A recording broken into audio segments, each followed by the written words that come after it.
of Bren Esports, solid bands. I think going into M2, like without even the group stages starting, and you ask any Mlbb Esports fans, what are the top bans in all of the whole event? They would say, yeah, definitely. It's going to be the Benedetta, the Joy, the Esmeralda, the Brody, and the Natalia. But it's Sylvana who has been this rising star. Everybody now has to respect this mage/tank that teams are fielding. And right now, the priorities are coming into play. The Burmese Ghouls lock in Yusun Shin, arguably one of the most successful junglers/cores in all of M2. And Bren Esports answers back with the Lapu Lapu, of course, as they get it very often. And, this could be a flex Cho, but I'm more likely thinking it's a tank. It's going to be a tank because considering the ban here for the side of Bren Esports, they banned out the Sylvana.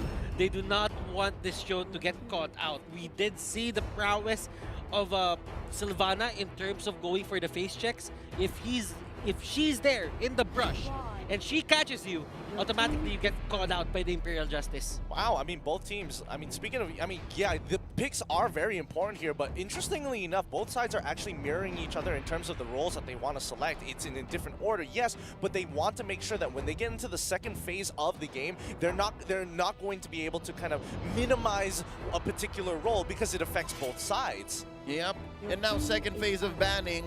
Here's an odd choice. Tigreal, also a slowly climbing commodity that teams should now figure out, hey, he's really, really good. Again, Sacred Hammer into the implosion, just demolishes team fights. I'm wondering if Bren Esports really aims to choke out the tank position. In many ways, Tigreal is not really the best hero to catch out people, but it forces people to use the dash, a flicker, once you get caught out in the range of that implosion. It's like a reverse purify. Yeah, because if you think about it, if the Cho gets caught out in that circle, he'll be forced to use the Shunpo. If he uses the Shunpo, then that means it's easier to catch him. That's right. It's definitely a very important point to point out, and hitting it towards the next phase of the bans, we're seeing the Farsa ban, of course, something that we do see from time to time. And about the Tigreal, we do have some incredible win rates coming in, but Kaja is definitely something that we don't always see being banned away. All right. Bren Esports did this in the playoffs, in the group stage, now in the playoffs. They don't want to see the same thing, right? They did this in the group stage wherein they fielded a Matilda and a Kaja. It's a greedy lineup, but if you do it fast enough, it works. They don't want that being done. They don't want to taste of their own medicine. Oh boy, Bren, they're going to be locking in the Boxia for themselves. The Tortoise Poisson's going to be a great ability, especially when you're up against, and I'm pretty sure that he could go into the side lane to actually deal with the Yuzong itself. It's just an absolutely super annoying matchup to deal with, but Burmese Ghouls, they're probably going to finish off their comp with most likely going to be leaning maybe towards something a little bit more tanky, so my guess would probably arguably might even be the Atlas to a certain extent. And this Baksha is gonna go to Flap. Pretty sure about it. Yep. He's going to be controlling the lanes. They're gonna put all the damage responsibility solely to Claude. I mean, Lapu can do that as well, but you're gonna expect it to come from Few and Karltizi. It all depends on what hero Few gets.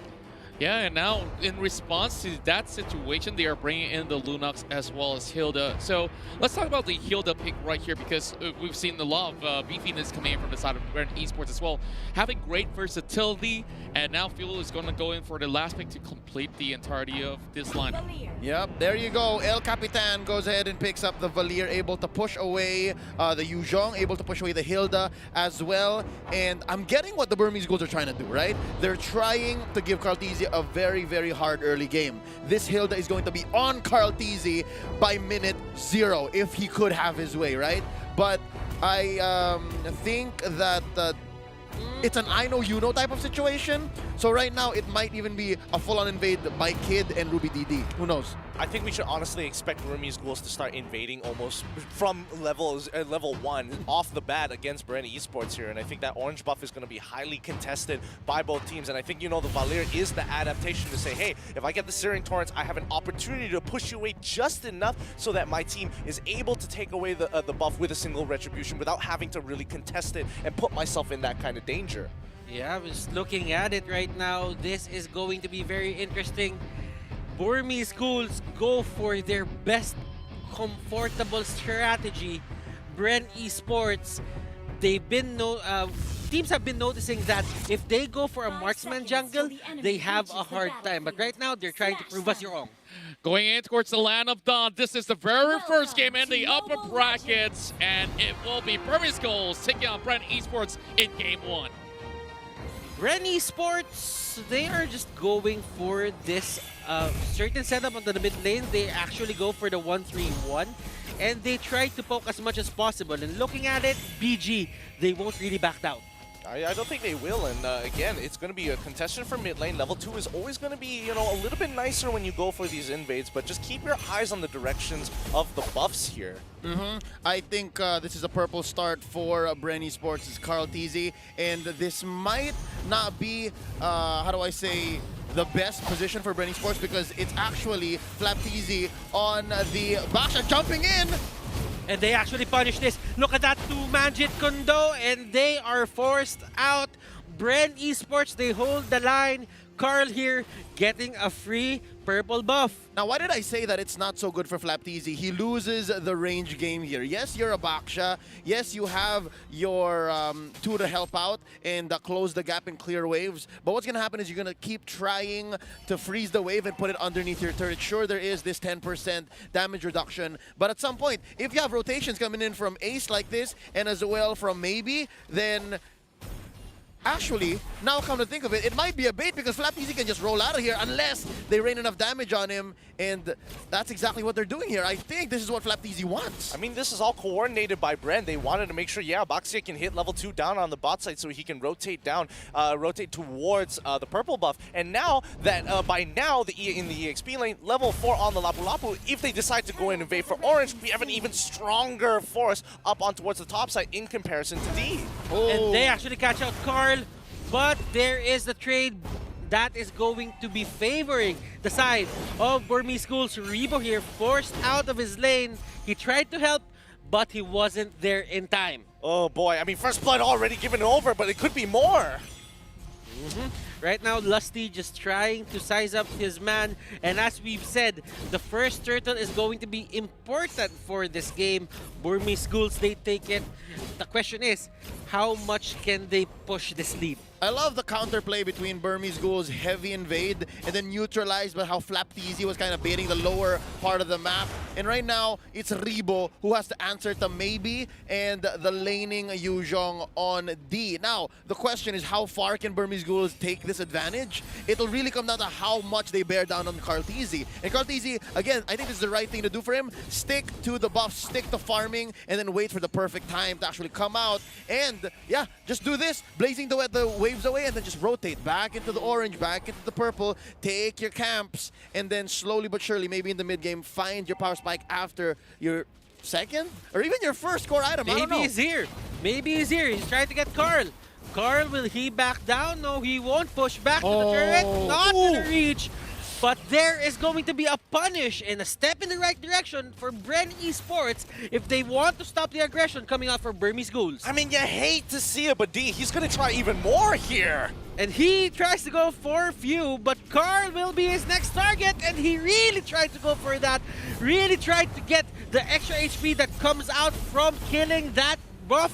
And that is going to be another kill for the side of Burmese Ghouls. Salt in the wound. You take down Carl. You get his allies as well. That was what? A 2-for-1 plus the orange. And Kid is just overstaying his welcome. They're starting to cut the lanes now. Looking low, this Matilda. Nice knock-up, though. Lusty is going to be in trouble. Oh, he flickers out, wastes it, get destroyed by D. And Flap TZ is left alone here. It's not looking good for Bren Esports. Flap TZ trying to defend this. Few, on the other hand, is helping him, but they will take the first turret of the game. Bren Esports here, they are falling to the pressure that is being given by the side of Burmese Ghouls. Turtle cam now up, and Turtle is up. Yep, I mean, what are they going to do in this point of time? It's just been a back and forth, though. I do question that Carl TZ. What the heck were you trying to do there? You knew he had the execute, kind of like, you were kind of gambling there, and I don't think moves like that is going to be beneficial in the long term, but let's see how that is going to change. Maybe getting caught out, he gets stunned. Flap really just trying to help. And as you can see, Bren Esports, they're putting a lot of their resources, putting a lot of help into just Carltese just getting that buff. They really needed that for their side, and they're trying to make ends meet. At the end of the day, Burmese Ghouls, they still have the lead. It's come to the point where it's just one tank you're trying to block the way, make space for Carltese. It's actually two. That's Flaptese and Lusty, and right now it looks like they're going for the turtle, and they're just buying time now. Flaptese at half health. Oh! Lusty gets blown up! Lusty can't find that break. D going for Few. Few has the flicker, and another turtle going to the side of the Burmese Ghouls. They really know the early game, and they're punishing Bren Esports for picking a mid-game spike hero. Oh man, they're just running them down one by one, and Bren, now that he's got to try to do something about And this. another kill! Burmese Ghouls! They just go at it. They're not letting Bren Esports breathe. Honestly, does anybody remember what KZP said about this? Because when they said Burmese Ghouls are great at first turtle, and if they can snowball off of this, they're kind of getting those vibes here right now. And looking at it, Carl just got his Raptor Machete 6 minutes in. That is how annoyed, that is how delayed Carl is in terms of the items. And all it took was maybe here after picking up the blade armor, he can afford to do this. And even if he dies, I think that's worth it overall. You do have a Mount Shocker to buy some time. And right now, that's going to be Kid jumping in. Maybe once more. And maybe he's not backing down. Even if you have the Valor, even if you have the Baksha, they are not gonna stop annoying Carltese because this is the strategy that they went for. Maybe here is the next target. Blazing Duet will get thrown out. He doesn't have the spell. He doesn't have the skill to get over that wall. But right now, Burmese Ghouls, they're just clobbering at Bren Esports. Rebo here trying to get away. He uses Flicker. Lusty can't find the opening and can't find the perfect way of the dragon so that they can stop Burmese Ghouls from just entering their jungle. What is happening here? Burmese Ghouls is choosing the right place at the right time to fight. They are just pincering Bren Esports almost every single fight. What this feels like is a death by 1,000 cuts. Ooh. I know that we're at 7 minutes in, and slowly but surely, Burmese Ghouls, they're choking out Bren Esports. Now we're looking for that mid-game spike, right? We're looking for Carltese to actually build more than just his Raptor Machete. We're looking for him to pop that Blazing Duet into 2 or 3 softies and then just call it a day, snowball into maybe a wipeout. But they're just not finding that window. It seems like Bren Esports, it's like their inner clock, their timing is also pretty off. And maybe here giving information to the side of Burmese Ghouls that they are taking the Lord.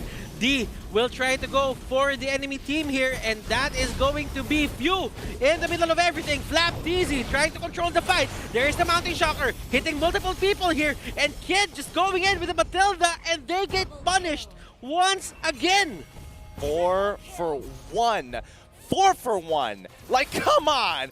Bren needs to find some way to kind of even up this score somehow, some way, and at some times, because it looks like it's just, this game is slipping out of their hands. What I tell you guys before the game even started, if there was something great to come from Burmese Ghouls, if they were to upset the entire Mlbb audience that predicted that Bren Esports would take this easy. What were the numbers? 15, 20 to 80? That was ridiculous. It's going to come from Mlbb, it's going to come from Ace, and it's going to come from Kid. And lo and behold, 307 on this young man on the Yusen Shin. Look at the gold on Lusty right now, 2.6k.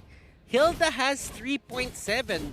He doesn't have enough items to just tank up the shots that are coming here from the side of Burmese Ghouls. He has a lot to think about. He has the Matilda, he has the Lunox, and he even has a Hilda that's at 6 stacks. That's going to hurt. It really does, and not to mention that Few as well. Like, he's been struggling to get ahead. He really needs like at least 1 to 2 complete items to really start being able to push them back. And I think more importantly so is that D has a very good idea. He sees Few, he's going to target whoever Few is going to be nearest to, because at the end of the day, that Black Dragon form doesn't get affected by the searing torrents. There's only so much push you can do against a big black dragon. Actually, with this skin, it's silver. But slowly but surely, Burmese Ghouls taking control of the map. There is no more outer turrets for the Bren Esports side of things. And yeah, this is a slow choke. First Lord coming up here, and there's a very small chance for contestation. Lord Cam shows that the Lord is now up, and Bren Esports, they are forced to stay in base.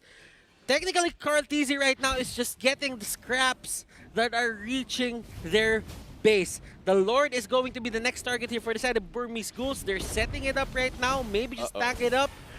Ruby DD, and maybe they're going in. Flicker. He really just wanted to go for the way of the dragon, but right now Kartizi going in with a blazing duet. And look at the damage output. Order of Brilliance is there. Yuzhong with the monster kill. They get caught out. Flap, he's not as tanky as you think.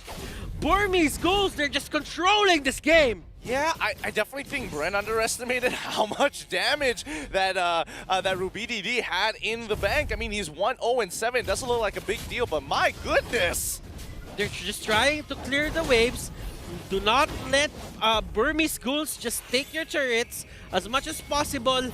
Just hold the lanes. Now, Burmese Ghouls, they're not really going for the Lord as of now. They might just want to wait until they get the 12-minute mark so that they get the Luminous Lord, but that doesn't seem to be the case because right now they're just going for it. No time to waste here. Again, once you get Lord the first time around, your siege minions get enhanced. So if you're choking your opponent out, if you're taking the time to wrap around them, choke out the resources, take everything away you can from Kaltizi. Hey, even the small camp right here, he's not cutting any corners, he's just taking everything he can, then all the more you should go for level 1 Lord. Don't waste any time. Yeah, I mean, look at this lead. This is the biggest lead we've ever seen here at M2. It is a 13K gold deficit for Bren. There's literally nothing they can do at this point. Every single fight, Burmese Ghouls will have full control. Ace just needs one more item for the item lock, and here's the siege. Black Dragon form is there. Bren, they know that they have to give this up. Mountain Shocker spots out every single one of them. Flap gets caught out outside the base. He uses that roll to just get out of the way, and all lanes here are pushing to the side of Burmese Ghouls. The Lord might be down, but it did its job. It took down the inhibitor turret here for the side of Bren Esports. At relatively no cost too. No lives, nothing. Like, no trades. They choked in Bren Esports, they kept them in, cordoned them off in their own from behind, not even a chance for Kaltizi. The pop, the blazing duet, and they are looking for the finish. Ladies, wasting any time. No, Rebo is the last man standing. Burmese Ghouls take a last man standing. Burmese Ghouls take a 12-minute game versus Bren Esports. Burmese Ghouls at match point. Wow. Wow, that has to be one of the fastest games, the biggest deficits we have ever seen, and one of the biggest flex. Who ever sees a Lunox one-shot their opponent with brilliance? And yes, indeed, we've never ever seen that before. One of the biggest highlights